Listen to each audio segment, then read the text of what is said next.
Huang Gai. His attitude was stern and resolute, and he excelled at supporting the people. In every engagement, the soldiers under his command would be the first to rush the enemy, and they competed fiercely with one another to earn top credit.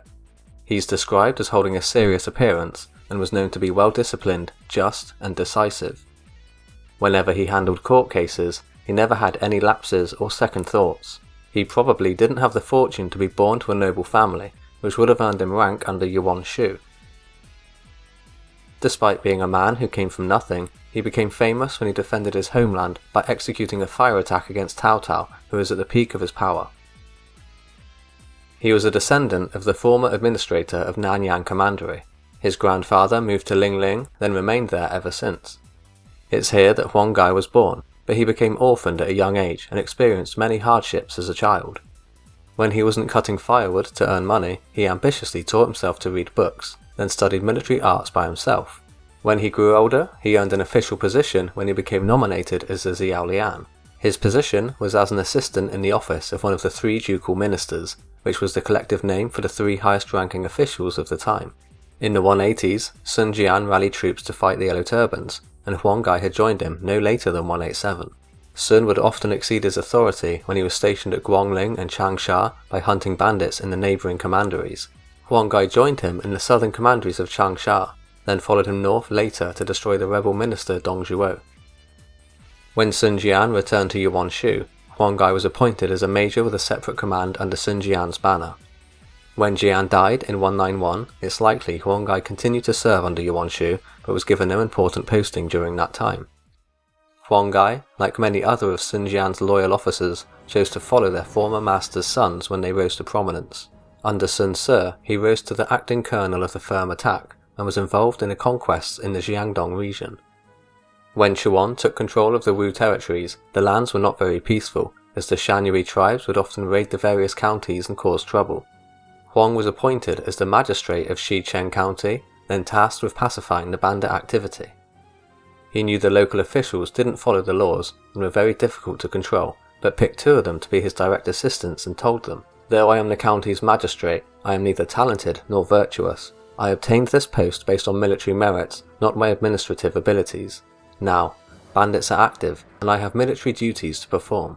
Thus I delegate the 2 of you to be in charge of all the documents, to supervise the various departments, and to point out as well as correct any mistakes that they make.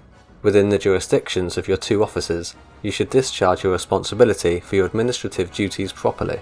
Though I will neither punish you with whip nor cane, I hope that you will perform your duties to the best of your abilities and not set a bad example for the rest." All of the officials were instructed to perform their duties well and abide by the laws and regulations. As the 2 officials were afraid of Huang Gai, they put full effort in and worked day and night. They soon noticed Huang did not inspect their work, so as time passed they became lax and reverted to their own ways. He was actually aware of what was going on, and so made surprise inspections where he discovered several unlawful acts. He invited the officers to a banquet, and then exposed their crimes in front of the guests. When they begged for their lives in fear, he told them, "When you were appointed I had said to you, I will neither punish you with whip nor cane, and I wasn't lying." He immediately had them executed, and the whole county trembled. When he was later reassigned to oversee 9 counties under his chief and magistrate titles, there was peace wherever he went. Next, he was appointed to commandant of Danyang, where he suppressed those who abused power. He earned the respect of the Shan-Yue who came to love him because he aided the poor and those who were powerless. The combined forces of Shu and Wu had managed to repel Cao Cao's first wave in the winter of 208, but this was mainly due to a sickness that plagued the Wei troops' ranks. Cao's armies had yet to withdraw, but they still posed a significant threat on their linked ships. Huang Gai noticed the enemy's boats were attached, and so went to Zhou Yu and said, "The enemy are many, and we are few. It will be difficult to hold them for long." Just at this moment, in Cao Cao's array the ships of the fleet are joined stern to stern. We can burn them and put them into flight. He quickly prepared 10 fireboats, and loaded them full of dry wood and rush, then doused them in oil. He then wrote a letter to Cao Cao pretending to defect. Cao said to Huang Gai's messenger, "I only fear that this is a trick. If, however, what Huang Gai says is true, I will reward him handsomely." Historically, Huang Gai didn't use the battered body trick to convince Cao Cao of his defection. The plan worked perfectly, and it was a resounding success. As soon as there was a strong southeasterly wind, Huang Gai launched his fireboats, which were tailed by some smaller ships. The tailwinds propelled the ships towards the Wei fleet, so Huang Gai and his men boarded the smaller boats behind. The consuming inferno began to spread itself onto many of the naval camps, which was soon hit with a follow-up attack on land by forces led by Zhou. Huang Gai had been hit in the arm by an arrow during the battle and fell into the river. He was luckily saved by Wu troops, but not so luckily they didn't recognize him, and so they left him there.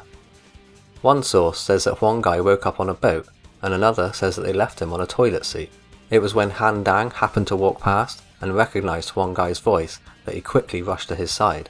He assisted in the treatment of Huang Gai's wounds by bringing him fresh clothes, and ensured that he was treated well. This enabled Huang Gai to survive, and he was later promoted to a general of the household for his efforts. Huang Gai was appointed as the administrator of Wuling Commandery when the tribal people rose up in rebellion and started seizing towns and cities. The Wu forces at Wuling numbered no more than 500, and they all knew that they were drastically outnumbered. Huang pretended to surrender and opened the city gates to the rebels. When around half of the barbarians had entered into the city, he ordered his men to launch a surprise attack on them, killing hundreds and scaring the rest into flight. He followed this up with 3 months of punitive military campaigns against the rebel leaders, where he pardoned all those willing to surrender. By summer, peace had been restored to Wuling, but sometime later, Yiyang County in Changsha came under attack by mountain bandits. He led his forces to defend that area too, and succeeded in reinstating law and order, whereafter he was promoted to Lieutenant General. He died from illness at an unrecorded date, while still in office at Wuling while serving as the administrator. In honour of his father's achievements, Sun Quan granted Huang Gai's son a secondary marquis title. After Huang Gai's death, who was fondly remembered by the people of Wu, they even created either a portrait or a sculpture of him, which was made in his likeness. Some people worshipped and offered sacrifices to him after his death. If you enjoyed this video, don't forget to hit that like and subscribe button, and I'll see you next time.